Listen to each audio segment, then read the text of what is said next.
How you doing? I'm James Klinge. I'm an artist from Glasgow, Scotland. And you're here in Nuart Aberdeen. That's why and just behind you, it's sort of bleached out a little bit on the camera, I'm sure, but you've got a work that you've created for the festival. So let's just start with that, shall we?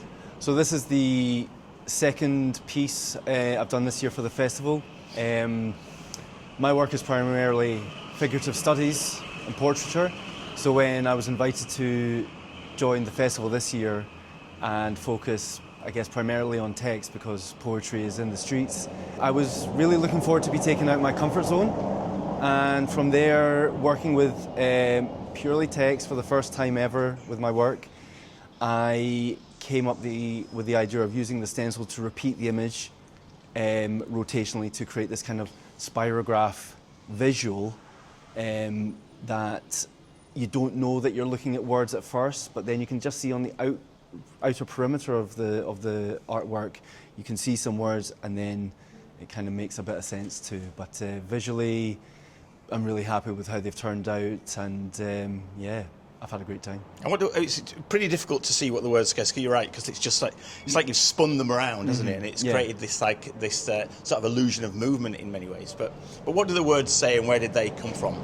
So the first one, in the green and yellow, is a quote I'd heard from DMX in an interview, where he says, "Trust everyone to be themselves, but trust the fact that you see them well."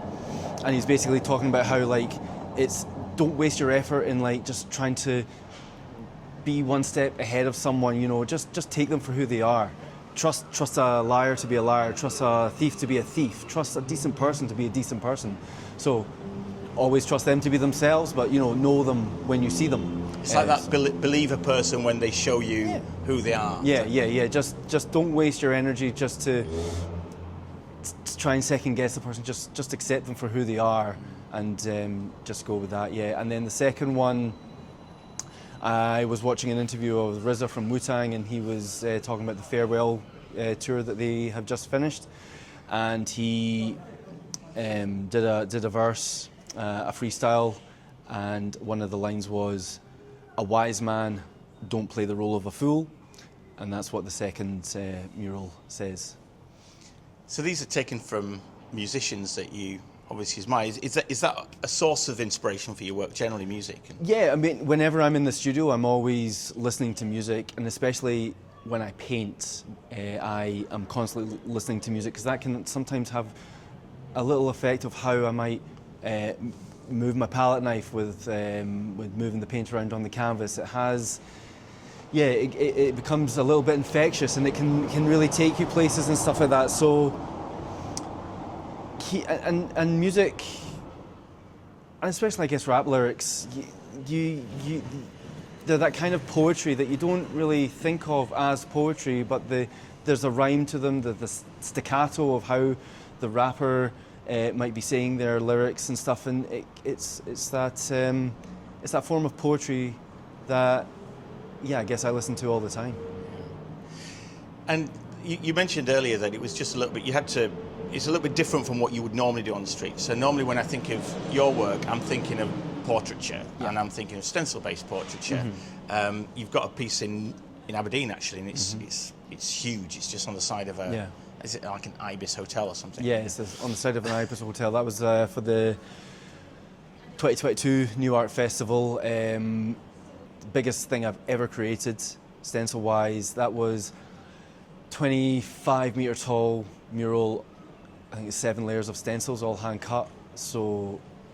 And I was really under the pressure of getting it done in time, but got it done. And coming back to Aberdeen just now and seeing it again for the first time in a few years, it really kind of took my breath away. That was like, I can't believe I did that. That was a big piece. That was a big job, and it wasn't easy either, because that is on a really busy road, and it's actually next to the first mural that you were talking about just earlier. This festival, Of this festival. So you've actually got two pieces sort of next to each other, or very close to each other. Virginia Street seems to...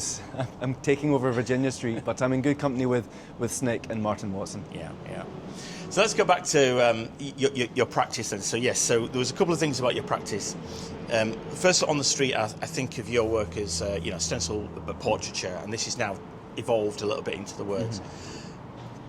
But in the studio, you sort of hinted at it just earlier about how you use the palette and how you I don't know, you just, I don't know, it's like an artistry really to creating the work that you do. So can you tell us a bit about your practice and how the combination, you know, how it all works?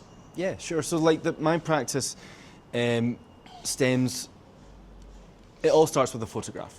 So I take the photograph of my sitter and then print off the image several times to then create what I need to then sit down and cut all my stencils by hand, and they can reach maybe 9 layers with those portraitures.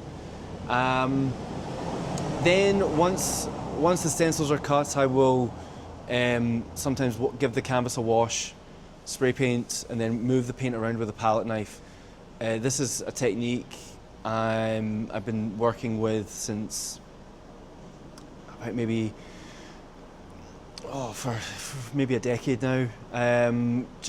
But in 2016, I think something clicked.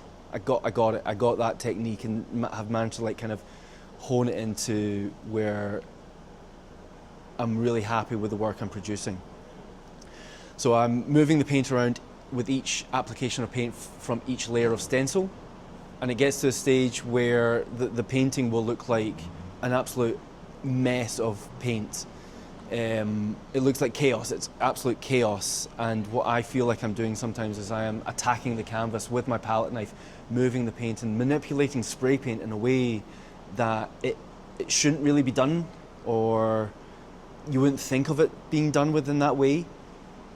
And I'm able to build texture as well with that, to the point where people have come to see my paintings in galleries and shows and think, because of the texture I've created, I've used oil paint. I'm like, no, this is from a spray can.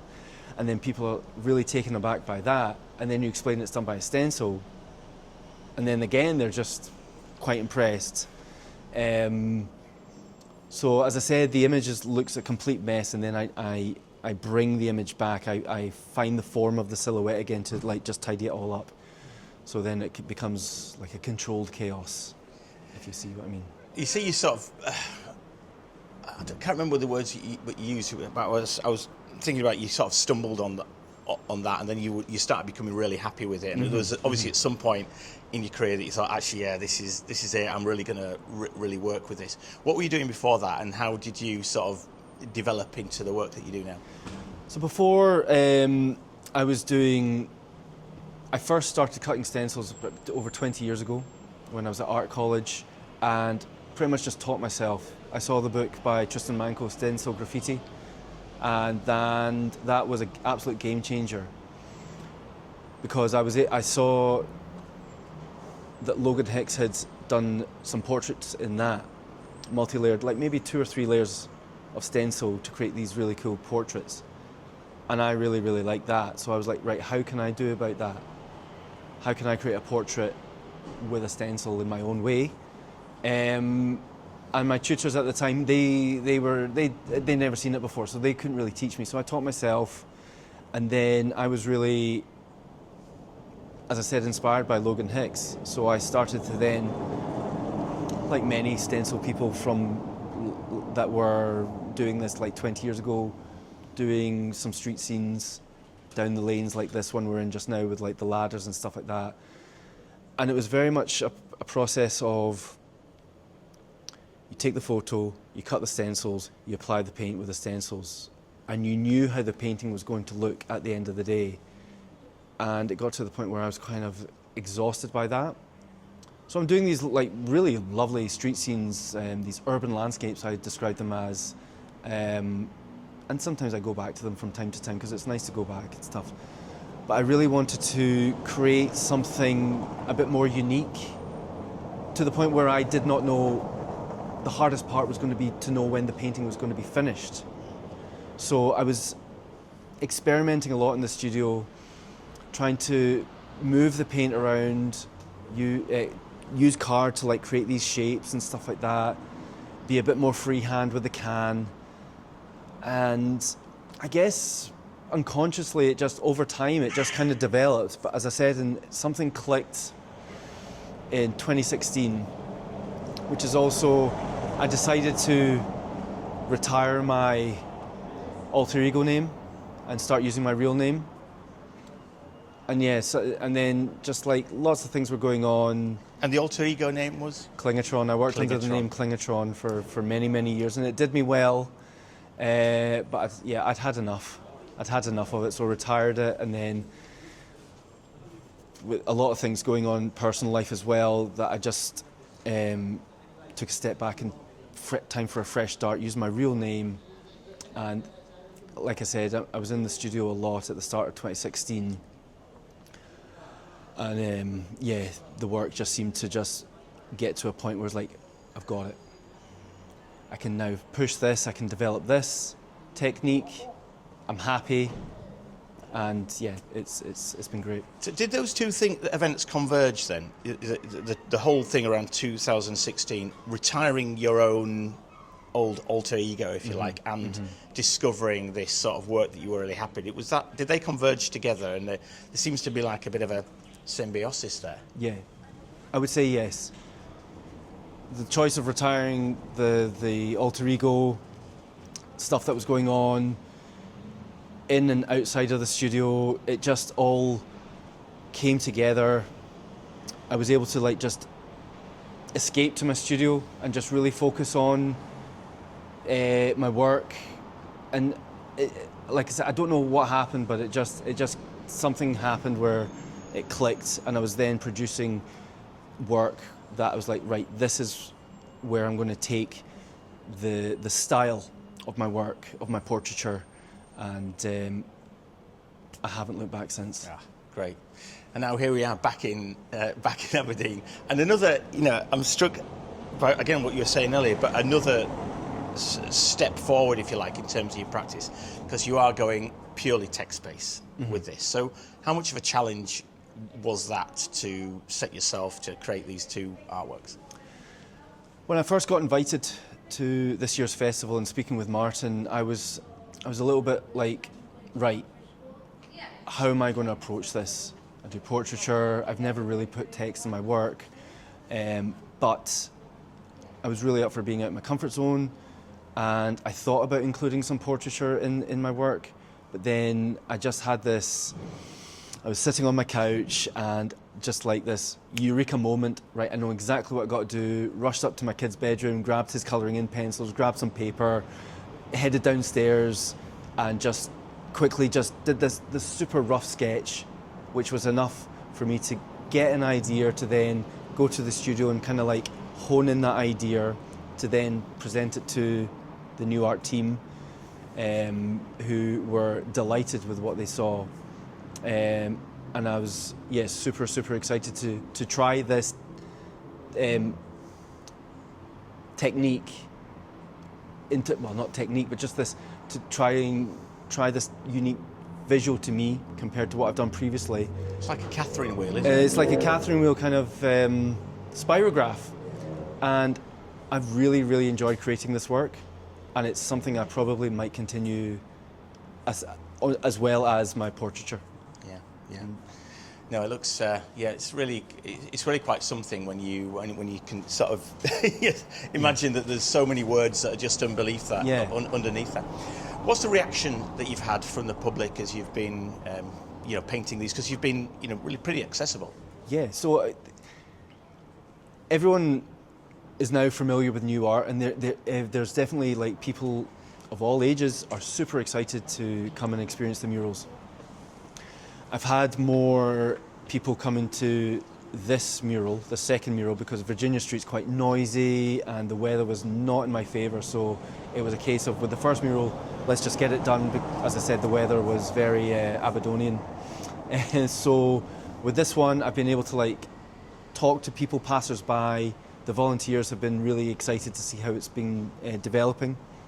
And people have been really, really excited and really, really like what I've created. I've had a woman across the road coming over saying she's so excited to be living across from this mural because she gets to look at something really beautiful. She even then the following day had made apple crumble for me and the volunteers, which was lovely. The reaction to the work now finished. We had a big group of people coming, just happened to pass by, as they were just walking around seeing some of the murals, and they were just like blown away. They loved the aesthetic of the mural, and then you explain the mural and what the text says, and they're like, right, okay, so they get a bit more of an understanding. But just the fact that they recognise it almost like a spirograph as well, yeah, they loved it. Thanks, James. You're welcome, thank you.